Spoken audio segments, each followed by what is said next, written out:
This conference will now be recorded. आज topic women's empowerment पर है और विमेंस एम्पावरमेंट पहले आज हम समझेंगे कि होता क्या है, क्या क्या प्रयास हुए हैं। एक अकेला टॉपिक है ये, लेकिन आप देखेंगे कि पिछले सालों में ये टॉपिक अकेला नहीं पूछा जा रहा है, इससे कुछ ना कुछ जोड़ा जा रहा है साथ में। ठीक है, तो पहले हम एक टॉपिक तैयार कर लें, फिर इसमें कुछ जोड़ेंगे भी, जैसे पंचायती राज और महिला सशक्तिकरण, या उत्तराखंड और महिला सशक्तिकरण, है ना, या नारी सशक्तिकरण। तो ये कुछ ऐसे टॉपिक्स हैं जो थोड़े से आपको ऐड करने पड़ेंगे, और जब ऐड करोगे तो थोड़ा सा मैटर लगभग 10 से 15% या 20% आपको चेंज करना पड़ेगा, है ना, या ऐड करना पड़ेगा नया। तो आई होप आज टॉपिक क्लियर है। आज का टॉपिक तो विमेंस एम्पावरमेंट है, और उसके बाद अगर चर्चा के लिए समय बचा तो फिर हम इसमें पंचायती राज को जोड़ सकते हैं, सामाजिक न्याय और विमेंस एम्पावरमेंट को जोड़ सकते हैं, उत्तराखंड और विमेंस एम्पावरमेंट को जोड़ सकते हैं। ठीक है, तो चलिए, तो सबसे पहले शुरुआत, आप इसकी ड्राफ्टिंग कर लें। कुछ हेडिंग्स हम हमेशा बनाते हैं अपने मेमोरी के लिए, तो यहाँ भी वो हेडिंग्स का प्रयोग आप करेंगे। तो सबसे पहले वो लाइन जोड़ें, लाइन लिखें जो इस स्थिति को व्यक्त करती हूँ, है ना। फिर हम इसका थोड़ा सा अर्थ लिखेंगे, अर्थ के बाद इतिहास की चर्चा करेंगे थोड़ा सा। इतिहास विश्व में, भारत में और उत्तराखंड में, तीनों दिखाना है। फिर जरूरत क्या है, क्यों हमें आवश्यकता है, इसे जोड़ देंगे इसमें। ठीक है, और इतिहास जोड़ने के बाद हम इसमें दिखाएंगे कि किन किन क्षेत्रों में सशक्तिकरण हुआ है, विमेंस एम्पावरमेंट हुआ है। ठीक है, उसका बाद हमें दिखाएंगे कि क्या वाकई ही जिससे विमेंस एम्पावरमेंट कहा जा रहा है वो हुआ है, सरकार ने जो दावे किए हैं क्या वो हुआ है। ठीक है, चलिए, और लास्ट में फिर हम कंक्लूजन देखेंगे अपना कि क्या निष्कर्ष निकल कर आता है। तो इस टॉपिक की नेचर आप समझो तो थोड़ा सा टॉपिक इजी लगेगा आपको, मतलब इजी क्या, शुरुआत करने में आसानी हो जाएगी। कल का टॉपिक पर्यटन था, जाहिर सी बात है वो जरूरत का टॉपिक नहीं, जरूरत का मतलब हमारी लाइफ में या पूरे समाज के लिए पर्यटन बहुत आवश्यक नहीं है। पर्यटन हमेशा लेजर टाइम के लिए किया जाता है ना। आपके पास अतिरिक्त समय हो, अतिरिक्त पैसा हो, तब आप टूरिज्म को जन्म देते हैं। यानी बहुत बेसिक नीड नहीं है पर्यटन हमारे लिए, एक सामान्य व्यक्ति के लिए। लेकिन विमेंस एम्पावरमेंट एक मूल शर्त है किसी भी सभ्य समाज के लिए, यानी बहुत बड़ी आवश्यकता हो गई है। इसलिए यहाँ शुरुआत थोड़ी सी नकारात्मकता के साथ करेंगे, ये दिखाते हुए कि ये टॉपिक, जो विषय है वो कितना जरूरी है। ठीक है, तो कुछ लोगों को लगेगा कि ये नकारात्मकता है, लेकिन नहीं, हम इसे स्पष्ट करेंगे कि हमने आखिर शुरुआत क्यों की है। ठीक है, तो लाइनें लिखना शुरू करें आप, मैं दो बार आपको बोलूंगा, आप देख लेंगे उसे, है ना। तो लिखें, हिंदी में ही लाइन है, इंग्लिश वाले मैंने जैसा कल कहा आप गूगल कर सकते हैं, कोई ना कोई लाइन आपको मिल जाएगी। तन के भूगोल से परे, तन के भूगोल से परे एक स्त्री के मन की गांठें खोलकर, एक स्त्री के मन की गांठें खोलकर, कॉमा, नेक्स्ट लाइन से चले। कभी पढ़ा है तुमने, कभी पढ़ा है तुमने उसके भीतर का खौलता इतिहास,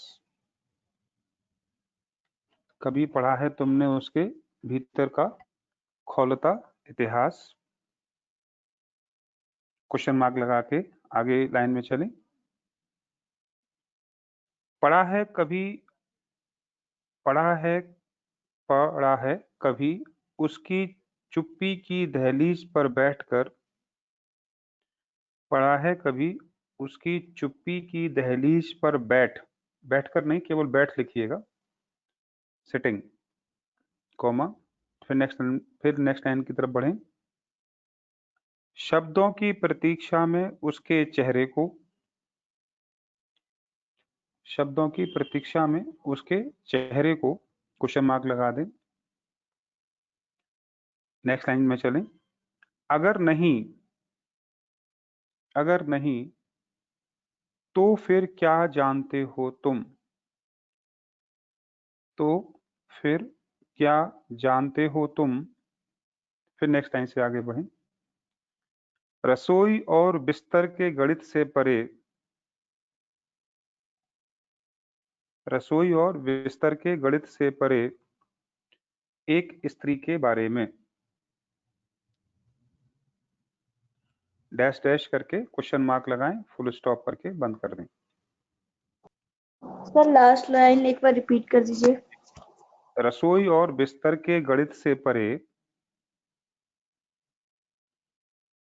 एक स्त्री के बारे में, स्त्री के बारे में लास्ट लाइन में आएगा, एक स्त्री के बारे में dot dot dot dot question mark. ठीक है, मैंने जानबूझकर लंबी कविता ली है, आपको उतना लंबी करने की आवश्यकता नहीं है, आप अपनी बनाकर लिख सकते हैं, किसी की कॉपी कर सकते हैं। ठीक है, हमने पिछली क्लासेस में इसको डेवलप करने की कोशिश की थी, तो हमें लगा कि ठीक ठाक डेवलप हो गई है कविता।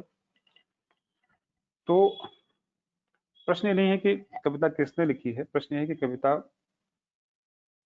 जिसने लिखी है उसके एहसास उसमें है कि नहीं। तो जाहिर सी बात है, एक महिला की कविता होगी। ठीक है, ये थोड़ी सी एक डिफरेंट शुरुआत है, रिस्की है लेकिन आकर्षक है। कि जाहिर सी बात है कि तन का भूगोल, बिस्तर का गणित, रसोई, है ना, ये सब बाहरी स्तर हैं जिससे महिला को पुरुषों से जैविकी रूप से अलग किया जा सकता है ना। तो ये कविता के संदर्भ साफ साफ स्पष्ट है कि महिला की जो समझ है, महिला के प्रति जो पुरुष या समाज की समझ है, वो इस कविता में लग रही है कि केवल वो उसकी शारीरिक एक जो स्ट्रक्चर है उस तक सीमित हो गई है। और अगर उसे हम हेल्दी बना दें, स्वस्थ बना दें, तो क्या तो क्या हम इसे एम्पावरमेंट मान लेंगे। तो महिला यही कहना चाहती है कि बिल्कुल नहीं, ये एम्पावरमेंट बिल्कुल नहीं है। जब तक उसके अंदर का इतिहास खोलता है, इतिहास, उसकी चुप्पी, चुप्पी यहाँ एक बड़ा ही कह सकते हैं कि एक छुपा हुआ शब्द है। चुप्पी का मतलब यहाँ निर्णय की क्षमता, क्या उससे पूछा जाता है। और आप देखेंगे कि पूरे विमेंस एम्पावरमेंट में ये शब्द बार बार आपको सामने आके खड़ा हो जाएगा। तो ठीक है, तो चुप्पी का मतलब आप समझे यहाँ पर है कि वो क्या कोई भी निर्णय जो लिया जा रहा है, क्या उसमें उसकी भूमिका है। क्लियर है। शब्दों की प्रतीक्षा शब्द भी यही दिखाता है कि क्या उसके निर्णय की जरूरत है, क्या उसके निर्णय जो उसके लिए निर्णय दिए जाते हैं उसमें वो शामिल होती है, ये चीज। क्लियर है। और अगर आप ये सब नहीं जानते हैं तो आपने जो अभी तक किया है उसकी वैल्यू आप खुद समझ लीजिए क्या हो सकती है। ठीक है, तो इस लाइन के बाद आगे लिखें, निश्चय ही यह, निश्चय ही यह कविता, या निश्चय ही यह जो द्वंद्व है व्यवस्था का, जो किसी महिला के माध्यम से स्पष्ट हुआ है। साफ साफ लिखिए इस तरीके से आप इसे कि उपरोक्त जो वेदना है वो समाज के एक अनिवार्य अंग अर्थात किसी महिला की वेदना है, जो हमें सोचने के लिए मजबूर करती है कि उनके प्रति हमारा नजरिया क्या है। ठीक है, और इस नजरिए में,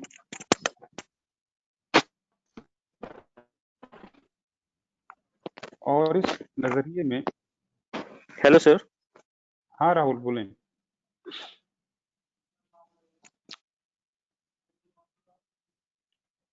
बोलिए राहुल।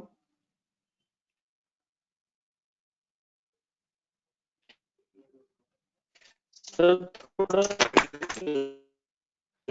रिपीट कर देंगे, निश्चय ही से थोड़ा कनेक्शन डिस्कनेक्ट हो गया था। ये कहाँ निश्चय सर थोड़ा कहाँ था? रिपीट। हाँ मैं सुन रहा हूँ आपकी बात निश्चय। राहुल। हाँ एक अच्छा, काम करो, निश्चय आप ही आपकी यह। आवाज देख रही है, थोड़ा आप मुझे चैट कर दो, उसमें मैसेज भेज दो, मैं वहां से देख लूंगा इसे फिर प्रॉपर तरीके से। ठीक है ठीक है। ठीक है। हाँ तो करिए आप, तो प्रॉपर समझ में आ जाएगा वो।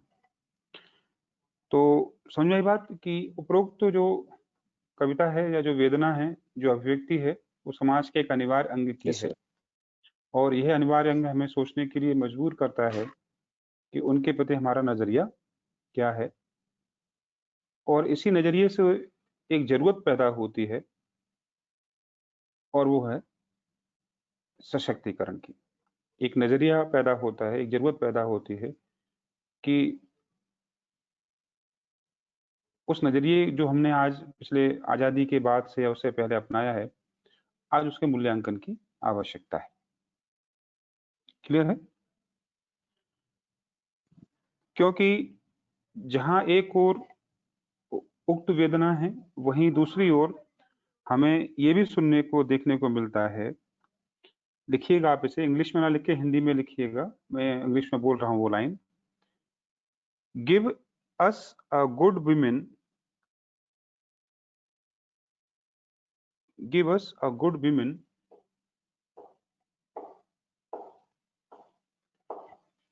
Give us a good women, और फिर सुन लीजिए, give us a good women, comma we will,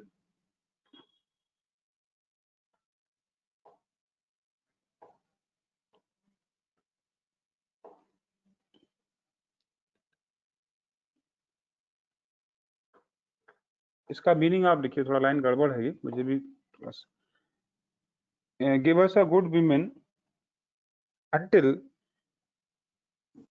we will never be a great nation, until we will never a great nation। कहने का अर्थ आप समझ रहे होंगे, जब तक हमारे पास एक सशक्त महिला नहीं होगी, तब तक हम एक मजबूत राष्ट्र नहीं हो सकते। ठीक है, तो ये वो विरोधाभास है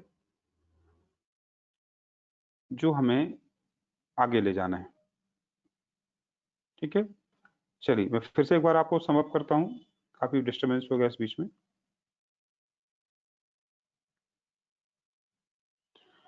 आ रही बात समझ में यहाँ तक? तो हम कहना ये चाहते हैं कि महिला सशक्तिकरण की जरूरत क्या है। जरूरत है एक महिला के द्वारा ये लाइन जब पढ़ी जाएगी तो पूरा समाज सुनेगा, और वो समाज सुन के सोच रहा है कि आखिर जरूरत किस चीज की है, तो हम जवाब दे रहे हैं कि जरूरत है वुमेन्स एम्पावरमेंट की। क्योंकि वहीं दूसरे लोग ये कह रहे हैं कि जब तक एक अच्छी या सशक्त महिला हमें नहीं मिलेगी, तब तक एक महान राष्ट्र हम नहीं बना सकते। ठीक है, तो ऐसे में आवश्यकता किसकी है, आप साफ साफ लिखें, खुद ही लिखें। ऐसे में आवश्यकता है उनको मजबूत करने की, और यही विचार जब ठोस रूप में आकार लेता है, यही विचार जब ठोस रूप में आकार लेता है, तो अवधारणा के स्तर पर एज ए कंसेप्ट उसे विमेन्स एम्पावरमेंट कहा गया है, महिला सशक्तिकरण या नारी सशक्तिकरण कहा गया है।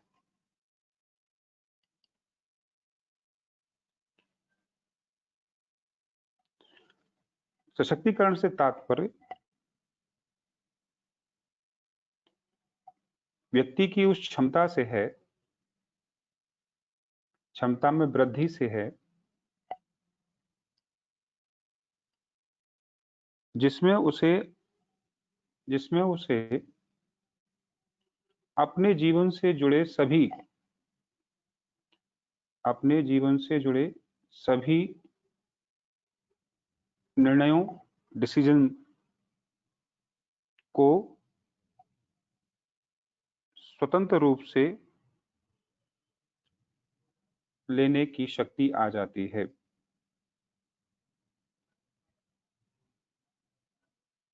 ठीक है, तो जब कोई व्यक्ति अपने जीवन के सभी पक्षों का निर्णय स्वयं ले लेता है, तो उस प्रक्रिया को हम सशक्तिकरण कहते हैं। ठीक है,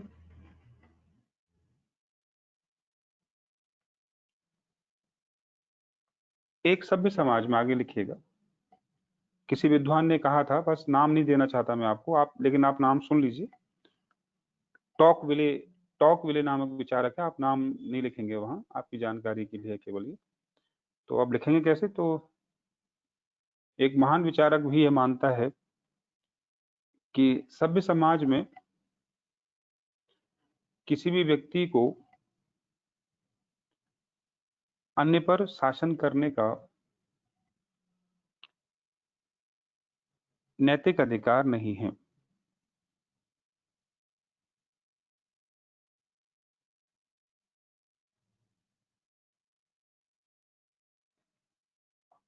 ठीक है। तो अब आपने बताया कि सशक्तिकरण एक विचार है, एक अवधारणा है, औपचारिक अवधारणा है, जो किसी व्यक्ति को उसके निर्णय लेने के लिए सक्षम बनाने का प्रयास करती है। ठीक है। औपचारिक रूप से यह विचार आप लिखेंगे उस विकास प्रक्रिया का हिस्सा है, उस विकास प्रक्रिया का हिस्सा है जो आजादी के बाद संविधान, विधायिका और कार्यपालिका द्वारा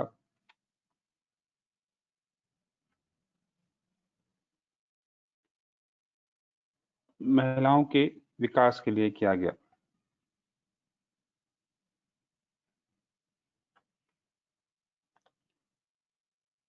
आगे लिखेंगे, ऐसी यात्रा जो कि कल्याण के भाव से प्रारंभ हुई, इसका मीनिंग अभी समझाता हूं मैं आपको, लिख लें आप लाइन को। कल्याण के भाव से प्रारंभ हुई, फिर विकास तक आई और अंततः सशक्तिकरण में परिणत हो गई। परिणत का मतलब चेंज हो गई, कन्वर्ट हो गई।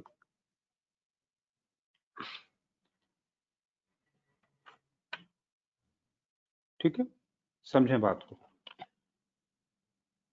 जैसा मैंने कहा कि प्रक्रिया कल्याण से प्रारंभ हुई, विकास तक आई और सशक्तिकरण तक पहुंची। मीनिंग क्या है इसका?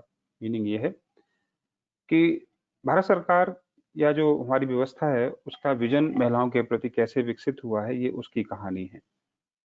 ओके। आजादी के तुरंत बाद ये माना जाता है कि हमारे नीति निर्माताओं ने महिलाओं को क्या माना? समाज का वंचित वर्ग। याद रखना, वंचित, जरूरी वर्ग नहीं माना, वंचित वर्ग माना। और वंचित वर्ग के लिए आप क्या करते हैं? कल्याण के प्रयास करते हैं। उन्हें माना कि उनके साथ कुछ समस्याएं हैं। महिलाएं एक वर्ग हैं और महिलाओं के साथ कुछ समस्याएं हैं। उस नाते समस्याएं क्या हैं? वही रूटीन समस्याएं कि मैरिज जल्दी हो जाती है, दहेज देना पड़ता है, घर से बाहर नहीं निकलने दिया जाता है ना, या उनकी स्वास्थ्य संबंधी समस्याएं हैं। ये पर्सपेक्टिव था। इसलिए क्या करना चाहिए? समाज के अन्य वर्गों की, दलित वंचित वर्गों की तरह महिला भी एक वंचित वर्ग है, उसके कल्याण के प्रयास होने चाहिए। याद रखिएगा, कल्याण का प्रयास व्यक्तियों को भी मजबूत नहीं बनने देता। कल्याण का प्रयास व्यक्ति को हमेशा निर्भर बनाए रखता है, क्योंकि वो आत्मनिर्भर नहीं बन सकता अगर आप उसे कल्याण कर रहे हैं तो भारत में भी कल्याणकारी राज्य, अगर दिल्ली की सरकार लोगों को फ्री बांट रही है, लाइट, पानी, बिजली जो भी है, तो निश्चित रूप से वो कल्याणकारी विषय तो है, कल्याण का भाव है, लेकिन उसमें कभी भी एम्पावरमेंट नहीं आ सकता जनता में। तो एक लेवल तक तो चीजें ठीक लगती हैं, लेकिन दीर्घकालिक संभव नहीं है। तो यही स्थिति हमने प्रारंभ में भारत सरकार के साथ देखी। ठीक है।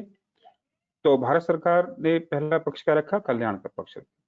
धीमे धीमे जब और सोच विस्तृत हुई तो समाज ये मानता है कि महिलाएं समाज का एक अंग नहीं है, बल्कि महिलाएं समाज का एक अनिवार्य अंग है, जिसके बिना व्यवस्था चल ही नहीं सकती। ये दृष्टिकोण का विकास था। आप बात समझना, इसका मतलब नहीं कि कल्याण करना छोड़ दिया, उनकी समस्याओं को मानना छोड़ दिया, बल्कि अब ये पर्सपेक्टिव चेंज हुआ कि नहीं, उनकी भागीदारी जरूरी है। वो तब तक उनके साथ प्रॉब्लम तब तक दूर नहीं होंगी जब तक कि वो भागीदारी नहीं करेंगे व्यवस्था में, जबकि पहले वाले दौर में व्यवस्था में भागीदारी का प्रयास कहीं से कहीं तक नहीं है।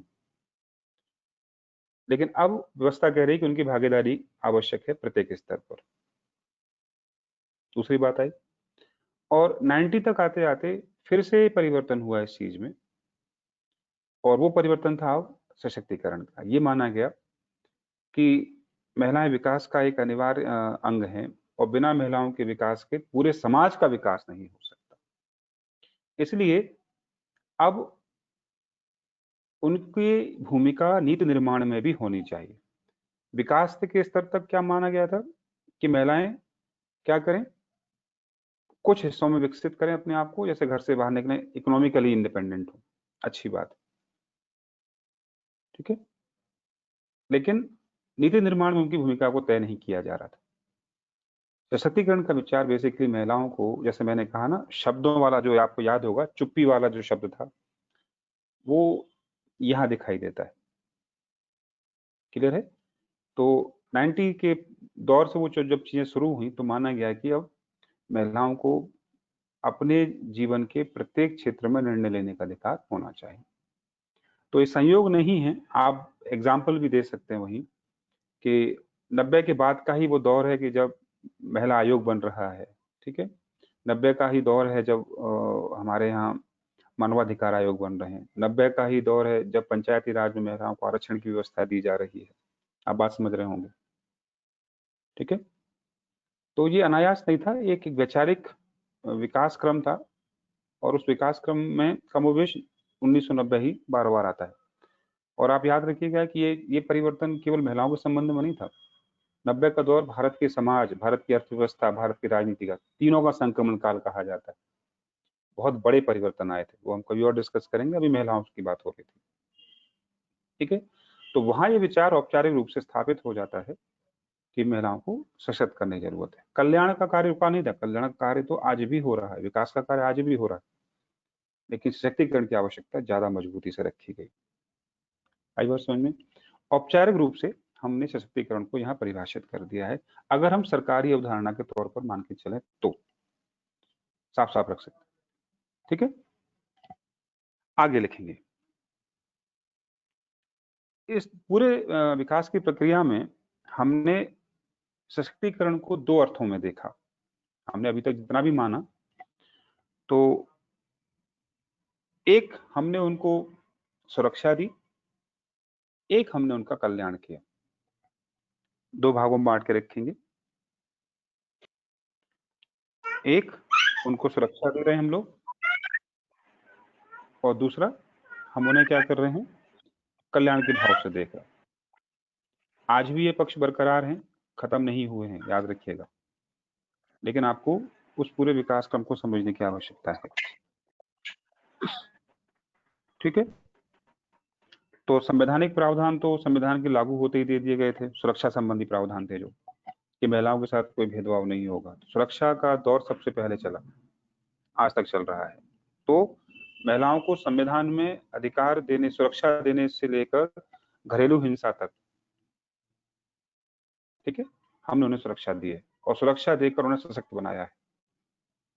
तो किसी को, कमजोर आदमी को आप कब ताकतवर बना सकते हो, जब आप उसे कई तरह के प्रोटेक्शन देना शुरू करेंगे, ठीक है, जो आजादी के तुरंत बाद से लेकर आज तक लगातार विस्तृत होते चले गए हैं। ये लिख के छोड़ेंगे आप यहाँ तक, ठीक है। दूसरा, याद रखना, ये वो दौर है जहां पुरुष अगर महिलाओं को परेशान करता है तो उससे बचाता है केवल। यानी अगर पुरुष महिलाओं को परेशान नहीं करे तो इन उपायों की आवश्यकता आपको नहीं है। लेकिन ये विकास की गारंटी तो नहीं हो सकती। विकास की गारंटी कब होगी, अगर पुरुष अगर महिलाओं को परेशान नहीं करता तो क्या उनका विकास नहीं होना चाहिए? होना चाहिए। इसी को कहते हैं दूसरा पक्ष, कल्याण वाला पक्ष, ठीक है। हमने दोनों प्रयास किए हैं कि जहां जहां उन्हें पुरुषों से चैलेंज मिला वहां हमने सुरक्षा दी। आगे लिखेंगे, इसके साथ साथ हमने उनको अपने अंदर से मजबूत होने के लिए तैयार किया, या वो संरचना विकसित की, वो मौके विकसित किए, वो सोच विकसित की जहां वो स्वयं विकसित हो सके। उनको तकनीकी ट्रेनिंग प्रोवाइड कराई, टेक्निकल ट्रेनिंग प्रोवाइड कराते हैं, ठीक है, उनको हम आरक्षण प्रदान करते हैं। और जाहिर सी बात है, आरक्षण पुरुषों से बचाने के लिए नहीं है, आरक्षण उन्हें उनके अपने विकास से जुड़ा हुआ है, अपने कल्याण से जुड़ा हुआ है। ठीक है, उन्हें घर से बाहर निकलने के लिए तैयार करते हैं, माहौल बनाते हैं। तो औपचारिक स्तर पर ये सोच आपको एक पैराग्राफ में समेटनी थी। ठीक है, और भी प्रयास हुए हैं, वो मैं आपको लिखाने वाला हूं, वो आप लिखें। भारत सरकार ने 2001 को महिला सशक्तिकरण वर्ष घोषित किया था। भारत सरकार ने 2001 को महिला सशक्तिकरण वर्ष घोषित किया।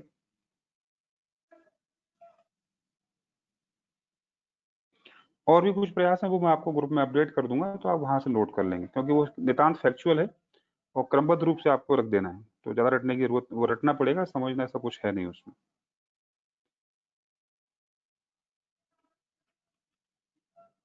ठीक है, तो आप परिणाम दिखाते हैं कि इन सभी परिणामों का, इन सभी प्रयासों का परिणाम क्या हुआ। तो हमने देखा कि महिलाएं आर्थिक रूप से आत्मनिर्भर हुई,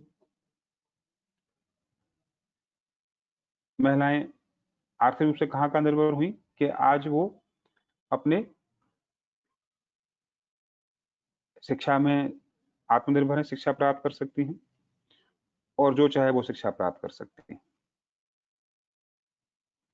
ठीक है, फिर रोजगार का अवसर दिया, रोजगार में एम्पावरमेंट दिखता है, आरक्षण के माध्यम से उनके रोजगार की स्थिति अच्छी की गई। और याद रखना, अच्छे से लिखेंगे, ये नियम है या शर्त है कि जब तक किसी व्यक्ति का आप आर्थिक सशक्तिकरण नहीं करेंगे तब तक उसका सामाजिक सशक्तिकरण संभव नहीं है। इस लाइन को लिखिएगा, इसलिए आप लिखेंगे इसी उद्देश्य के नाते या इस शर्त के कारण ही, या शर्त को पूरा करने के लिए ही हमने सबसे पहले उन्हें क्या किया है, आर्थिक रूप से समृद्ध करने का प्रयास किया है।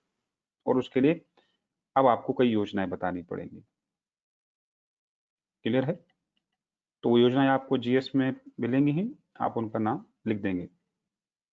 अब कोशिश ये करिएगा कि उनको रोजगार दिलाने वाली जो योजनाएं हैं, उन योजनाओं में महिलाओं, ग्रामीण क्षेत्र की महिलाओं के लिए हो वो भी दिखाएं, शहरी क्षेत्रों की महिलाएं हैं उनके लिए दिखाएं, जो प्रत्यक्ष हैं उनके लिए भी दिखाएं। जैसे अभी आप देख सकते हैं कि जो गैस सिलेंडर वाली स्कीम चल रही है प्रधानमंत्री मोदी जी की, उज्ज्वला योजना वाली। ठीक है, तो कोशिश करें कि हर वर्ग की महिला के लिए, उनके सशक्तिकरण के लिए, आर्थिक सशक्तिकरण के लिए जो योजनाएं चल रही हैं वो दिखाएं, यानी हर जगह विविधता होना आवश्यक है।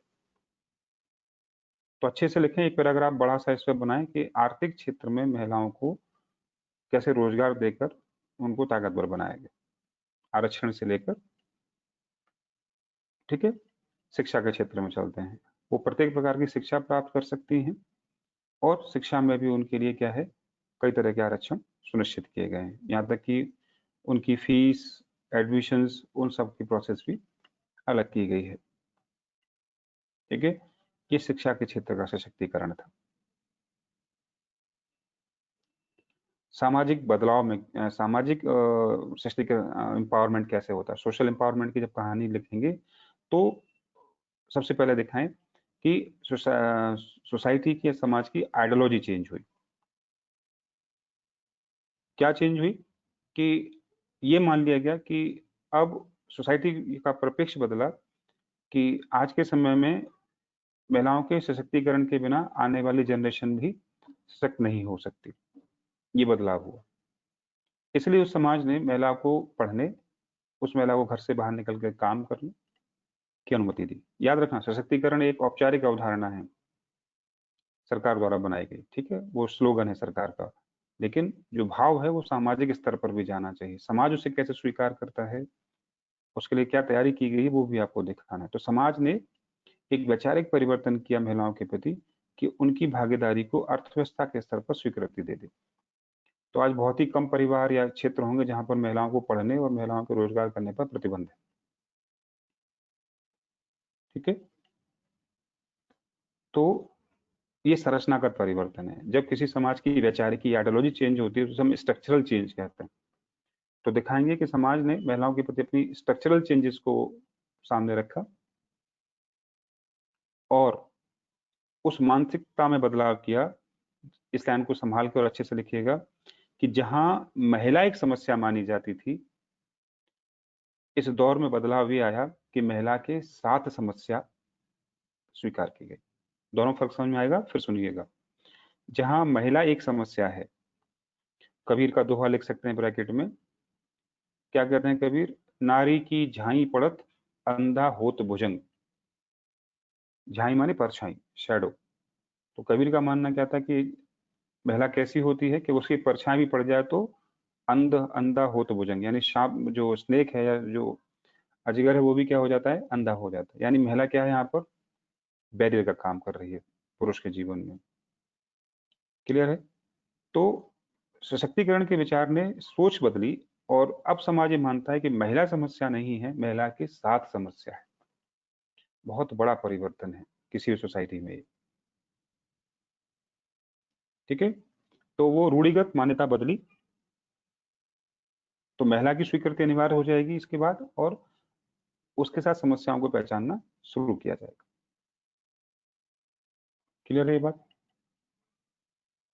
ठीक है? और इस दौर ने या इस परिवर्तन ने क्या किया? महिलाओं के लिए सभी जो सीमाएं थी वो धीमे धीमे तोड़ दी। तो सरकार के द्वारा जो कल्याण, विकास और सशक्तिकरण के प्रयास हुए, उन प्रयासों के परिणाम आपको इन क्षेत्रों में दिखाई दिए। ठीक है यहाँ तक कहानी? चलिए, इस दिशा में अब आते हैं आप राजनीतिक प्रयास पर, और क्या कहेंगे उसमें संभाल के लिखेंगे कि इस सशक्तिकरण में एक प्रयास जो फलीभूत नहीं हो पाया, और वो था कि राजनीतिक क्षेत्र में महिलाओं का सशक्तिकरण उस गति से नहीं हुआ। तो आप अगर क्रॉस क्वेश्चन करना चाहें तो कह सकते हैं इंदिरा गांधी हैं, है ना, या एक दौर में 6 महिला मुख्यमंत्री और भारत की सबसे बड़ी पार्टी की मुखिया भी महिला थी। तो वहां जवाब ये है कि ये महिलाएं, एक दो को छोड़ दिया जाए तो पहले से ही समृद्ध घरों की महिलाएं थी। तो समृद्ध घरों की महिलाएं अगर नेतृत्व संभालती हैं तो वो अपवाद माना जाए, उदाहरण नहीं, है ना। 1 अरब की जनसंख्या वाले देश में जहाँ 50 लाख और 50 करोड़ महिलाएं होंगी, वहां अगर 6 महिलाएं मुख्यमंत्री हैं तो वो कोई बहुत बड़ी अचीवमेंट नहीं है। तो आप इसे ऐसे ही करके लिखेंगे कि इस दौर में राजनीतिक क्षेत्र में यदा कदा एक शीर्ष उदाहरण मिले, लेकिन वो उदाहरण कम, अपवाद ज्यादा हैं, क्योंकि वो महिलाएं पहले से ही किसी स्थापित परिवार का अंग थी। नंबर 1। नंबर 2 लिखेंगे, ये वो महिलाएं थी जिनको शासन का शीर्ष पद इसलिए नहीं मिला कि वो योग्य हैं, इसलिए मिला क्योंकि उस परिवार में पुरुष या तो थे नहीं, और थे तो स्थिति को संभालने के लायक नहीं थे। यानी एक वैक्यूम क्रिएट हुआ था, उस वैक्यूम को भरने के लिए महिला पहली चॉइस नहीं थी, ना उस महिला की ना उस समाज की, है ना। और ये उदाहरण आप भारत के इतिहास में भी दे सकते हैं। लक्ष्मीबाई मजबूरी में रानी बनी थी, अहिल्याबाई मजबूरी में लीड करती हैं। भारत के इतिहास में जिस महिला शक्तिकरण का एग्जाम्पल दिया जाता है, वो सब महिलाएं वो हैं जो राजघरानों से जुड़ी हुई थी, और पुरुष के ना रहने पर उनको पावर मिली है। जब तक पुरुष रहे हैं, आप देख भारत में जितने भी महान पुरुष हुए हैं, उनकी महिलाओं का नाम साथ साथ नहीं चलता है बहुत ज्यादा। तो इस बात को थोड़ा संभाल के लिखिएगा कि पॉलिटिकल फील्ड में जो उम्मीद थी वो उम्मीद पूरी नहीं हुई। ठीक है, चलिए।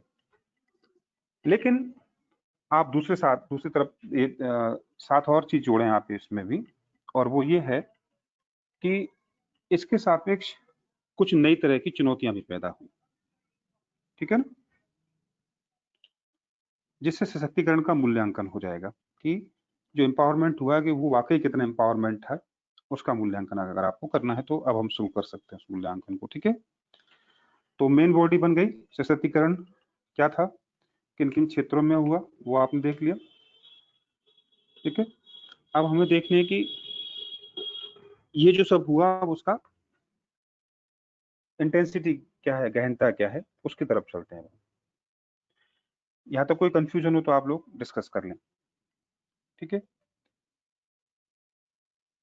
चलिए, नहीं है तो आगे बढ़ते हैं। और सबसे बड़ी आलोचना है, और आप इसे पर्सनल कोई ना ले, हम मूल्यांकन करते समय आप कहेंगे ऐसे समय याद आता है कवि दुष्यंत की वो कविता, है ना, जो मैं हमेशा कोट करता हूँ वुमेन्स एम्पावरमेंट में। आप भी लिखेंगे, दुष्यंत हिंदी के पहले गजलकार थे जिन्होंने एक कविता लिखी थी, उस लाइन को आप नोट कर लें। खुले खुले बदन पर, खुले खुले बदन पर साबुन का झाग हो गई औरत। झाग समझते हैं ना? झाग हो गई औरत, पान पराग हो गई औरत। ठीक है, मैं वो थोड़े कठोर शब्दों का प्रयोग कर रहा हूँ, लेकिन ये मजबूरी है क्योंकि विषय की तीव्रता तभी सामने आएगी। हाँ, तो दुष्यंत क्या दिखाना चाहता है यहाँ? दुष्यंत इस कविता के माध्यम से दिखाने चाहते हैं कि भारत में विमेंस एम्पावरमेंट का मतलब कुछ लोगों ने महिलाओं के इकोनॉमिक एम्पावरमेंट को ही मान लिया है, और महिला ने उस इकोनॉमिक एम्पावरमेंट के लिए अपनी बुद्धि का नहीं, शरीर का प्रयोग किया। यानी अगर वो जीव, अगर महिला नहीं होती तो वो आर्थिक रूप से समृद्ध नहीं हो सकती थी। महिला होने के कारण उसके पास जो शारीरिक क्वालिटीज हैं, उन्हीं ने उसे समृद्ध बनाया। ऐसा किसका मानना है? दुष्यंत का मानना है ना? तो ये हम नहीं कह रहे हैं, दुष्यंत की कविता है, और ये एक हद तक आप इसको जस्टिफाई भी करेंगे। अंतिम सत्य नहीं है ये, लेकिन एक एग्जाम्पल के तौर पर ये चीज ठीक है। क्या दिखाएंगे कि आज भी ये लगता है कि, और अब बिल्कुल सही भी है कि विमेंस एम्पावरमेंट बिना इकोनॉमिक एम्पावरमेंट के संभव नहीं था, ना है। लेकिन केवल अर्थव्यवस्था आर्थिक रूप से मजबूत होने के लिए हम कहाँ तक जाएं? ये एड बेसिकली लिरिल जो बाथिंग सोप था उस पर बना था। बात समझ रहे हैं आप? और वो एड आपने आज कभी यूट्यूब में देखिएगा, सबसे पहला एड था जिसमें प्रीति जिंटा एक झरने के नीचे नहा रही हैं। तो उसमें लिरिल तो कम दिखाया जाता है, लेकिन जो दिखाया जा रहा है वो क्या है? अकॉर्डिंग टू दुष्यंत महिला की देह है। ठीक है ना? तो बड़ा मार्मिक चित्रण है। पान पराग मतलब यहाँ महिला होने के नाते उसे ऐड मिल रहा है, वो शरीर का प्रदर्शन कर पा रही है, तो ही वो अर्थव्यवस्था आर्थिक रूप से मजबूत हो रही है। यानी कुछ महिलाओं ने या समाज के कुछ वर्गों ने ये मान लिया कि आर्थिक समृद्धि ही सबसे जरूरी है, चाहे वो कैसे प्राप्त हो। क्लियर है? ऐसा नहीं होना चाहिए था। एक उदाहरण तो आपने दुष्यंत के हिसाब से दिया, आज भी आप दे सकते हैं कि जो लोग ये कहते हैं कि महिलाओं को अर्थव्यवस्था के क्षेत्र में निर्णय का अधिकार है, तो एग्जाम्पल दें। ऐसा नहीं है, क्योंकि जो महिलाएं घर से बाहर निकलकर काम करती हैं, जब वो इनकम कमाती हैं, तो वो कहाँ इन्वेस्ट करनी है, सेविंग कहाँ रखनी है, कैसे खर्च करना है, कौन तय करता है? पुरुष तय करते हैं। यानी वो केवल कमाने के लिए फ्री तो है, लेकिन उसका वो यूज कैसे करेगी ये पुरुष तय करेगा। नंबर 2, क्लियर है ना? ये आर्थिक सशक्तिकरण के कुछ ऐसी आलोचनाएं हैं जिन पर विचार करना जरूरी है। तीसरी आलोचना आप देंगे कि इकोनॉमिक एम्पावरमेंट के नाम पर दुष्यंत को हम आगे ले जा रहे हैं। आज भी महिलाएं कुछ जॉब महिलाओं के लिए असाइन हो गई, जबकि थ्योरेटिकली ऐसा होना ठीक नहीं है। जैसे आप अगर एयर होस्टेस देखेंगे तो कौन बनेगा? महिलाएं बनेंगी। और जो ड्रेस वो पहनती हैं, या केवल महिलाएं ही अच्छा काम कर सकती हैं? नहीं, कहने का मतलब ये है,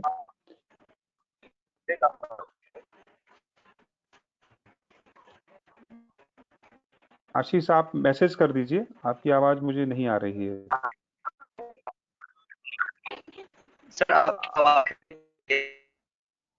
मुझे अभी भी आपकी आवाज नहीं आ रही है। आप मुझे चाहे तो मैसेज कर दीजिए, चैट कर दीजिए, है ना? चलिए, तो जैसा मैंने कहा कि इस विषय को थोड़ा सा संभाल के लिखना है वहां पर, और कुल मिलाकर ये दिखाना चाहते थे कि आर्थिक सशक्तिकरण केवल एकमात्र शर्त नहीं हो सकती विमेंस एम्पावरमेंट की। जो मैं एग्जांपल आपको दे रहा था वो ये था, जैसे हम डॉक्टर का एग्जांपल दे सकते हैं। अगर किसी घर की बेटी को या पत्नी को हमें डॉक्टर बनाना हो तो ठीक है, डॉक्टर पहला प्रोफेशन होता है महिला के लिए। तो डॉक्टर में भी हम कौन सा डॉक्टर बनाना पसंद करते हैं? उसे गायनिक डॉक्टर बनाना पसंद करते हैं। क्या डॉक्टर की जो नॉलेज है, क्या वो गायनिक ही, महिला केवल गायनिक ही बन सकती है? और आप देखेंगे कि 100% महिलाओं में से 95% ज्यादा महिलाएं डॉक्टरशिप में क्या अडॉप्ट करती हैं? गायनिक यूज करती हैं। क्या केवल महिला इसलिए डॉक्टर बनी है कि गायनिक ही कर सकती है? क्या वो सर्जन नहीं हो सकती? क्या वो हड्डी की डॉक्टर नहीं हो सकती? ये विरोधाभास है भारत की समाज के सशक्तिकरण का, कि जिस इकोनॉमिक एम्पावरमेंट की बात हम करते हैं वो बहुत नैरो इंटरेस्ट, बहुत नैरो है, बहुत सीमित दायरे में देखा जाता है। क्या दूसरा एग्जाम्पल, अगर कोई महिला एमबीए करना चाहे तो कभी किसी महिला को देखा है कि उसने मार्केटिंग में एमबीए किया हो? नहीं। 95% महिलाएं एमबीए करती हैं एचआर में, क्योंकि फील्ड जॉब नहीं करनी। कहने का मतलब यही है कि आज भी आर्थिक रूप से समृद्ध होने हम कर रहे हैं, लेकिन हमारी सोच उनके प्रति कैसी है अभी भी संकीर्ण है। कुछ ही व्यवसाय उनके लिए निश्चित किए गए हैं और उसमें कुछ ही पद तय किए गए हैं। जैसे पुलिस की हम बात करते हैं, महिला को आईपीएस चुनना बड़ा ही सरप्राइज माना जाता है। कोई महिला आईपीएस अगर बनती है तो अजीब सा समाज मानता है, और आईपीएस तब भी एक्सेप्टेबल है, डीएसपी एक्सेप्टेबल है। इससे नीचे समाज कहता है कि नहीं भाई, महिलाओं को इससे नीचे पुलिस का पद स्वीकार नहीं करना चाहिए, क्योंकि शोषण होता है। अजीब सा नजरिया है। पहले तो जॉब के लिए अलाउ किया, उस जॉब में कैटेगरी बना दी कि ये जॉब करनी है और ये नहीं करनी है। कौन सी जॉब नहीं करनी है? जो फील्ड जॉब है वो महिलाएं कंफर्टेबल नहीं महसूस करती। आज भी माना जाता है कि 100 लड़कियों में से अगर व्यवसाय करना चाहे तो सबसे अच्छा व्यवसाय क्या है? कि वो टीचर बन जाए। क्लियर है? इसी में एक चीज लास्ट जोड़ेंगे, इस सशक्तिकरण के नाम पर महिला का और आर्थिक शोषण हुआ है। कैसे आर्थिक शोषण हुआ है? कि पुरुष ने ये तो कह दिया कि ठीक है, बाहर जाकर काम करो, रोजगार कमाओ, अच्छी बात है, मैं तुम्हारे साथ हूँ, लेकिन घर का काम कौन करेगा? बच्चे कौन पालेगा? वो तुम ही पालोगी। तो वो महिला घर जॉब में जाने से पहले खाना बना के जाए, बच्चों को मैनेज करे, और जब वो लौटती है शाम को 6 बजे पतिदेव के साथ ही, तो आखिरी खाना कौन बनाता है? चाय कौन बनाता है? वो महिला ही बनाती है। तो इस सशक्तिकरण ने महिलाओं पर दोहरा भार डाला है, डबल बर्डन डाल दिया, कि पहले तो घर के काम करने पड़ते थे और आज भी घर के काम नहीं छोड़े जा रहे हैं। ठीक है, यानी पुरुष मानसिकता आज भी उनको इस स्तर पर सपोर्ट करने के लिए तैयार नहीं है कि डोमेस्टिक वर्क में वो उनका हाथ बटाएं। सामाजिक मानसिकता आज भी ऐसी नहीं है। ठीक है, ये सशक्तिकरण का पहला विरोधाभास था जो मैंने आपके साथ शेयर किया, और आप इसे ये लिख के शो करेंगे कि भारत में सशक्तिकरण कितना हो चुका है। उसको इस विरोधाभास से नापा जा सकता है कि एक तरफ मजबूती की बात करते हैं, दूसरी तरफ हजार प्रतिबंध लगाकर मजबूत करते हैं, तो ये मजबूती देखने लायक। अगली स्थिति में सामाजिक स्थिति की बात करता हूँ कि जैसे जैसे महिलाएं सशक्त हुई आर्थिक रूप से, शहरों में, मेट्रोपॉलिटन सिटीज में काम करने गई, उतनी ही अनसिक्योर फील होती गई, उतना ही इनसिक्योरिटी उनके साथ बढ़ती गई। सभ्य समाज में अगर महिला जॉब कर रही है, घर से बाहर निकल रही है, एक स्पेसिफिक ड्रेस अपनी इच्छा से पहन रही है, इसके बाद अपने आप को सिक्योर फील नहीं करती है ना। भारत के विकसित शहर दिल्ली जैसे राजधानी जैसे शहर, जो कानून व्यवस्था के मामले में, अर्थव्यवस्था के मामले में, हर मामले में नंबर 1 होने चाहिए थे, लेकिन वो दिल्ली भारत के सबसे क्राइम कैपिटल के रूप में जाती है, स्पेसिफिकली विमेंस के खिलाफ। निर्भया का केस आप देख सकते हैं। बात समझ में आ रही? इस आर्थिक समृद्धि ने महिलाओं को उतना ही ज्यादा इनसिक्योर फील करा दिया। यानी महिला अपनी तरफ से कमजोर नहीं है, समाज ने कहा कि तुम घर से बाहर निकलोगी तो ये ट्रीटमेंट तुम्हारे साथ होगा। समाज अपनी सोच बदलने के लिए तैयार नहीं। पहला एग्जाम्पल था। दूसरा एग्जाम्पल मैंने कपड़ों का दिया। आज महिलाओं से ही कहा जाता है कि अगर आपको हरासमेंट से बचना है तो तन ढकिए, है ना। उसके ड्रेस कोड बनाए जाते हैं। खतरा किससे है? पुरुष से, है ना। तो रोकना किसको चाहिए था? पुरुष को। रोका किसको जा रहा है? जो खुद विक्टिम है। इतनी कहानी। अगर एम्पावरमेंट हुआ है समाज का तो सोच नहीं बदली है। इसका तीसरी वानगी आप देंगे कन्या भ्रूण हत्या को। पंजाब जैसे विकसित राज्य, हरियाणा जैसे विकसित राज्य, वेस्ट यूपी जैसा विकसित क्षेत्र, कन्या भ्रूण हत्या में लिंगानुपात में उनका परफॉर्मेंस बहुत खराब है। आर्थिक समृद्धि किस तरह से सामाजिक समृद्धि को नहीं ला पाती है, इसका ज्योति अपना स्पीकर बंद कर लो, ठीक है। आर्थिक समृद्धि होने के बावजूद भी समाज इतना परिपक्व नहीं है कि वो महिलाओं के साथ समानता का व्यवहार कर सके। ये 3 एग्जाम्पल आपको देने हैं, कन्या भ्रूण हत्या का, बढ़ते हुए रेप, ठीक है। ये 2 एग्जाम्पल आप दे सकते हैं। और इस संबंध में आप उनका नाम जरूर लिखिएगा, अमर्त्य सेन, ठीक है। तो अच्छा स्टेटमेंट है उनका। अमर्त्य सेन हमेशा एक थिंकर के साथ आर्टिकल लिखते हैं जिसका नाम है जॉन द्रेज, नाम सुना होगा, इकोनॉमिस्ट हैं, आर्टिकल्स भी उनके आते रहते हैं। अभी जब लॉकडाउन पहले लगा था तो उन्होंने सरकार की आलोचना भी की थी। जिया द्रेज नाम है उनका। आप जीन लिखेंगे, जा पे बड़ी की मात्रा न, जीन द्रेज, ठीक है। उन्होंने कहा है कि भारतीय संस्कृति के विकास के क्रम में लाखों महिलाएं लुप्त हो गई। बड़ा अच्छा स्टेटमेंट है। अच्छा मतलब मार्मिक स्टेटमेंट है। जाहिर सी बात है वो किसकी तरफ इशारा कर रहे हैं? बालिका शिशुवध की तरफ इशारा कर, कन्या भ्रूण हत्या की तरफ कर। तो कहते हैं कि भारतीय संस्कृति के विकास में के क्रम में लाखों महिलाएं लुप्त हो गई, करोड़ों भी हो सकती हैं। और जिस समाज को इसके ज्ञान और कौशल का उपयोग कर जिस समाज को इन महिलाओं के ज्ञान और कौशल का उपयोग कर संस्कृति और सभ्यता के विकास में उपयोग करना चाहिए था, यानी अगर महिलाएं बचती तो इनके कौशल और ज्ञान का प्रयोग किसमें करते? डेवलपमेंट में करते। उसी समाज ने इनकी हत्याएं की और फिर दुहाई देता है कि महिलाएं सुरक्षित नहीं। ऐसे लिखेगा, और वो दुहाई देता है कि हमारे समाज में महिलाएं सुरक्षित नहीं, ठीक है। ये है वो सामाजिक वैचारिकी का द्वंद जो मैंने अभी बताई थी ना। एक अच्छी विचार की है कि महिलाएं घर से बाहर निकलकर काम करें, परमिशन दे रहे हैं, लेकिन प्रॉब्लम वही है कि वो परमिशन देने की जो स्वीकृति है वो अनिच्छा से दी गई है, पूर्ण मन से नहीं दी गई कि महिलाएं बाहर निकलें और काम करें, क्योंकि ऐसा होता तो वो इन समस्याओं से ग्रसित नहीं होती, ठीक है। ये है सामाजिक क्षेत्र में सशक्तिकरण का विरोधाभास। अर्थव्यवस्था का दिखा दिया मैंने, शिक्षा का भी देख लीजिए। एग्जाम्पल मैंने बीच में अभी दिए। आप भी जब घर से बाहर निकलने पढ़ने गए होंगे तो आज भी ग्रामीण क्षेत्र में लड़कियों को कहा जाता है कि पढ़ो तो क्या पढ़ लो, होम साइंस ले लो। ज्यादा लड़की पढ़ने में अच्छी ठीक ठाक है तो उससे कहा जाता है कि तुम बीएससी करो। बीएससी किससे करो? बायो से। कितनी लड़कियां जो मैथ लेती हैं, आप बात समझने की कोशिश करेंगे, है ना।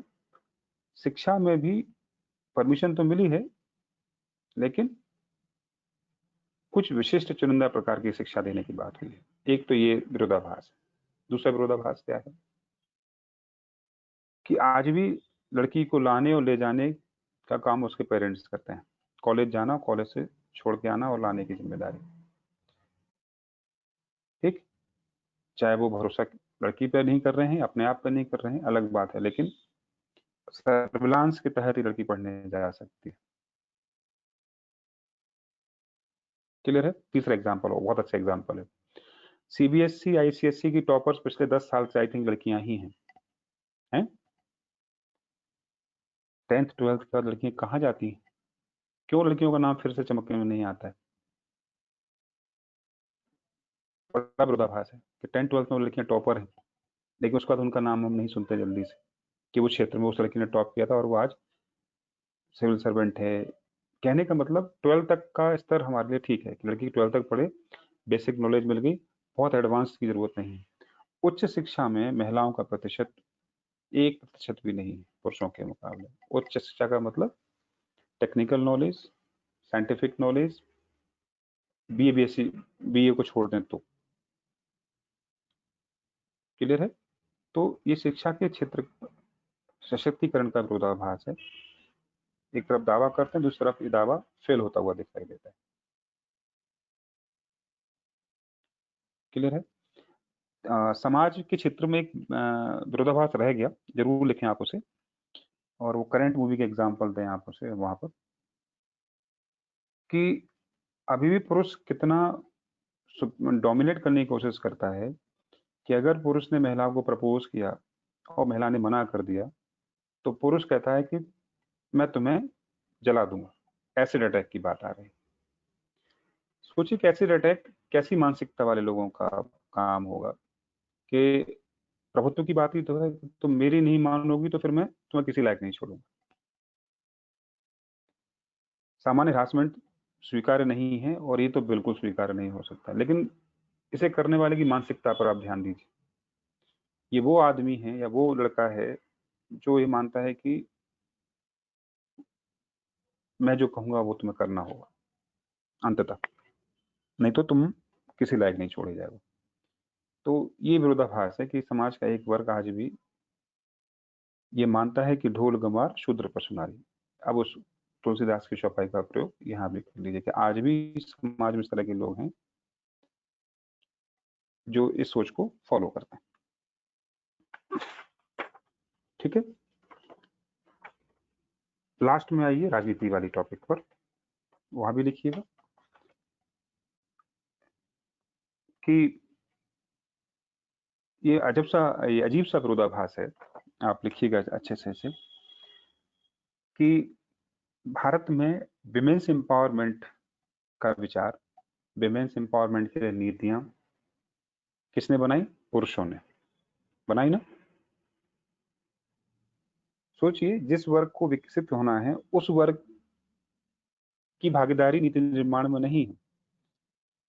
एम्पावरमेंट का विचार संसद का है ना, विधानसभाओं का है। डोमिनेंट कौन कर रहा है? पुरुष।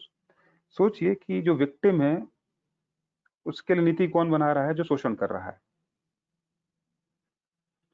इसलिए आज भी भारत की उच्च सदन महिलाओं को आरक्षण के खिलाफ है। आज भी मुलायम सिंह जैसे लोगों का मानना है कि महिलाएं तो चौका और चूल्हे पर अच्छी लगती हैं। अब बात समझने की कोशिश करें। खुद मायावती जैसे लोग उस विमेंस एम्पावरमेंट, विमेंस रिजर्वेशन के खिलाफ हैं। जब 6 महिलाएं मुख्यमंत्री थी, पार्टी की मुखिया सोनिया गांधी थी, उस दौर में भी महिला बिल नहीं लाया गया, पास नहीं हो पाया। ये हमारी राजनीति का विरोधाभास था। ठीक है, और वर्तमान सरकार भी जो हर तरह से अच्छे होने की बात कह रही है, उस सरकार के एजेंडा में भी ये नहीं है। विमेंस रिजर्वेशन बिल नंबर 1 अच्छे से लिखेंगे। दूसरी बात, भारत में चुनाव होते हैं तो चुनाव में धर्म, जाति, क्षेत्र सब मुद्दा बनता है। कभी महिलाओं की समस्या मुद्दा बनी है? जनसंख्या का 49% कभी वोट बैंक नहीं माना गया। ये दूसरा विरोधाभास है राजनीति के क्षेत्र। तो जो लोग मेरी बात काटना चाहे वो कह सकते हैं कि मुख्यमंत्री ये है, मुख्यमंत्री वो, ऐसे कितने उदाहरण हमारे पास, बहुत नाम मात्र के अपवाद रहेंगे, इस उदाहरण नहीं माने जाएंगे।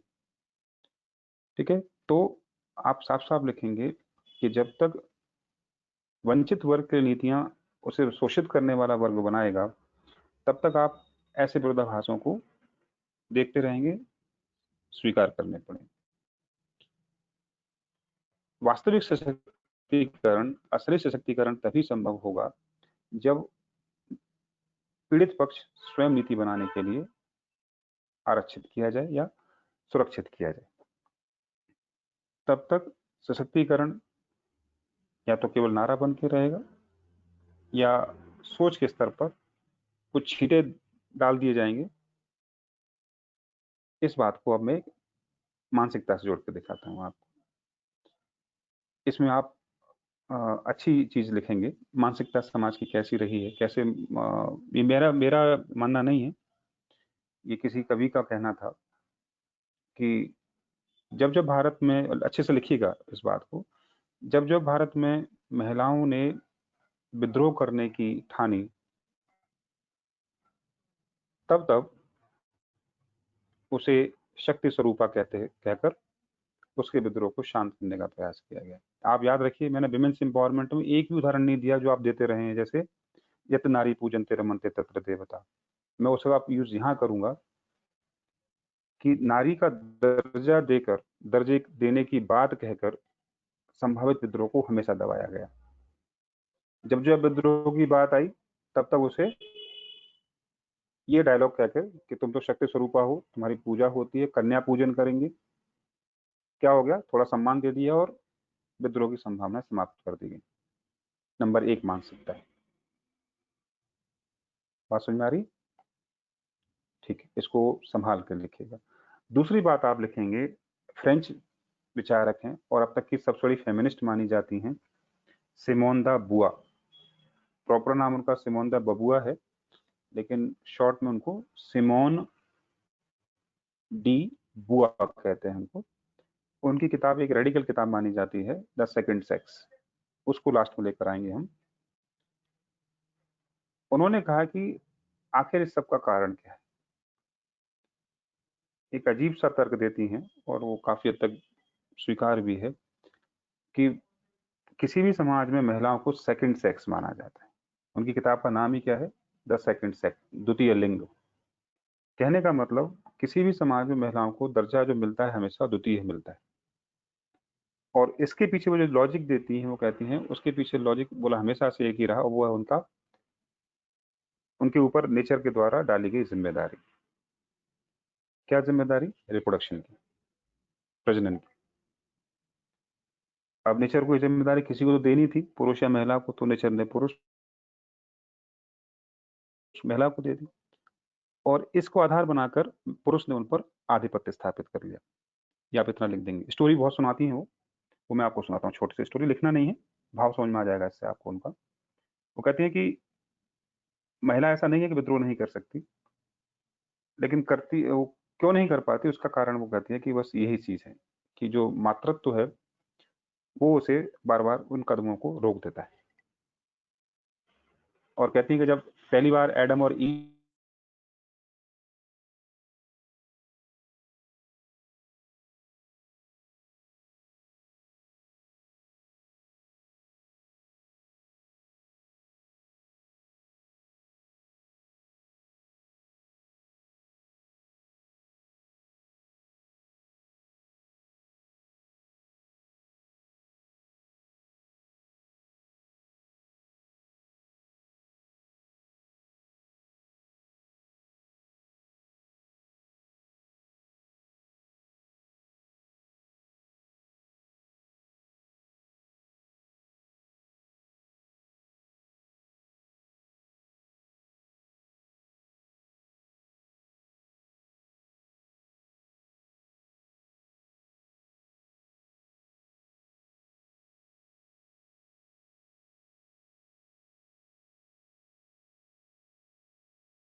सर आवाज नहीं आ रही sir.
Hello sir.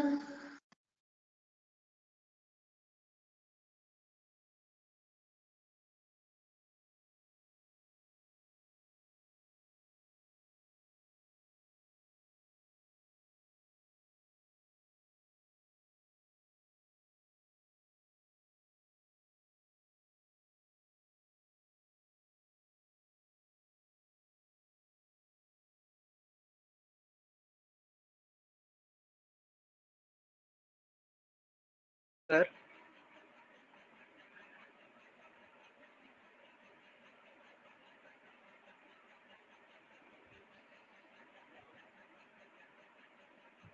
Network issue है शायद, क्योंकि नीचे उनकी टाइमिंग 7:03 पे ही रुक गई है। चेक करो।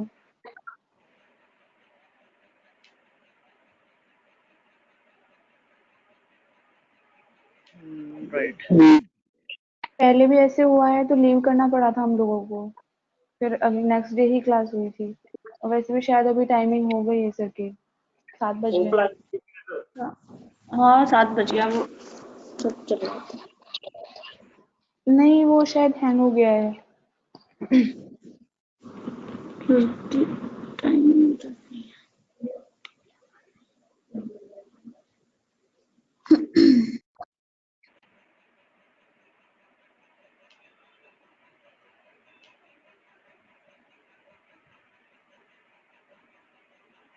तो लीव करें सब? सर का रिप्लाई आ चुका है। सर ने बोला है कि कल होगी क्लास। ठीक। हाँ रिप्लाई। ठीक है, फिर सब लीव कर लो। Okay okay.